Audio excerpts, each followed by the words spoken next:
humanity, not as a Palestinian, as a humanity. We can see what's going on now in Gaza and in West Bank, in Jenin and everywhere.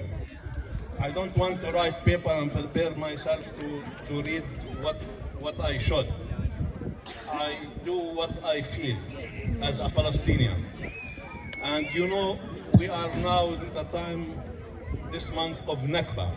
The people who don't know what's meaning Nakba, I will tell, Nakba is the time when the Israeli people store our land in 15th of this month. And they celebrate, Israelis, they celebrate in this time that they stole our land. But I want to tell all the people, Nakba not starts from that time, in 1948, no. The Nakba of Palestinian people start in 1917 when the Prime Minister of this country, of British government, promised to the Jewish people in 1917 to give Palestine gifts. That is our Nakba, not from 1948. I can open my TV to see what's going on in my country in Gaza. What's going on with the kids, how the kids start die because they don't have food, they don't have milk, they don't have medication.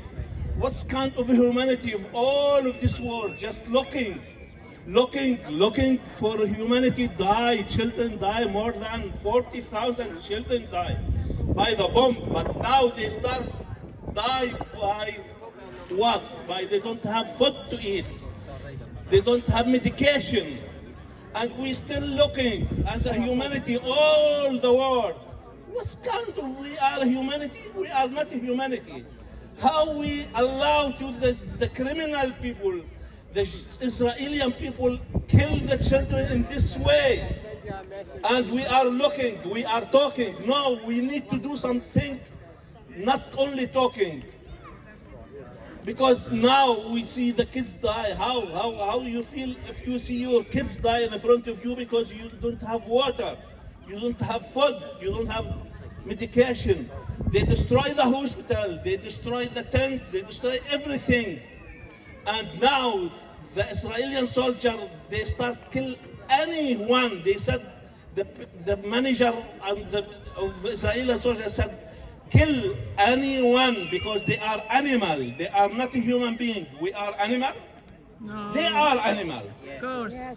I believe animal better than the Israeli soldier.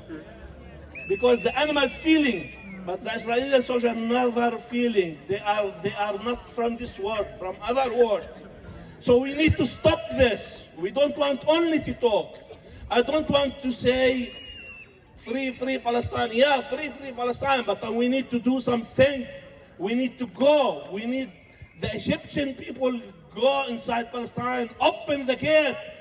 Open the gate. Sisi, open the gate. You are criminal. All the Prime Minister Arabic people are criminal because they looking not do anything. All the Islamic leader, all the world leader, they are criminal because they are looking, and they are, most of them, they are help Israel to kill us. And shame, like in Emirates, they help Israel to kill us. Did you know this? Emirates, they are Arabic and they kill us. Shame. I'm sorry I can't talk anymore. Thank you very much for helping. Thank you for joining. Conferences across trade unions across this country, calling for an end to the genocide, an immediate ceasefire, and for the trade unions to actively call on the government to end its complicity. The General Union of Palestinian Teachers. I'm very proud also to see so many young people here today. So many people are at school, at colleges, at universities, young people and everyone else here who's standing up against war, against genocide, against apartheid, and is standing up for a world of peace, of justice and of liberation. Thank you. Israeli ambassador's home in Swiss Cottage.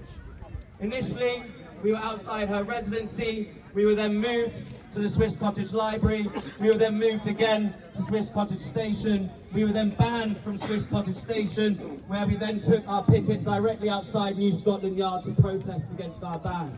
This Friday, we were back in Swiss Cottage at the residency, or close to the residency of the Israeli ambassador, calling for the expulsion of Tzippi Hotaveli for her incitement and celebration of genocide. Swiss Cottage, every Friday, 5:30 to 6:30, we want people there to be stood alongside us. We are in Swiss Cottage Station. I'll send it round. Yeah. So, this is a protest led by Jews, but we are joined by many allies, the women of colour in the global women's strike. In particular, we are steadfast in our unwavering solidarity with the of Christians, of Hindus and Buddhists and atheists, together demanding a better world for all of us, of solidarity and commitment to our community, and knowing that that is what makes us strong, not an ethno-nationalist settler colonial state that divides us and separates us from the rest of our community. The Bundist trade unionist and revolutionary said, wherever we live, that is our homeland. And that is what we believe at IJAN, that we must always stand with the oppressed, never with the oppressor. Thank you very much. In 1958, I was a young Zionist who believed all the lies. A land without a people for a people without the land. The Arabs, this is how we talked then, refused partition, and then invaded a fledgling Israel, telling the people to leave and come back triumphant. I truly believed my future lay in that land. So I visited Israel, and as a supporter of the anti-apartheid movement from South Africa, I observed the conditions firsthand, and I was repelled. Racism was rife, and the contempt of the people I met for Palestinians, and indeed Jews from the East, was evident. So when I returned to South Africa, I began to read and to learn. The more I read, the more obvious it became that I was lied to. I learned the real story of the Nakba and realized that I had been betrayed and that Zionism is a false god. But it took me many years to shake off the shackles of my conditioning. Zionism is a seductive poison for the Jewish people. It tells them they've been persecuted for centuries and now have a land of their own.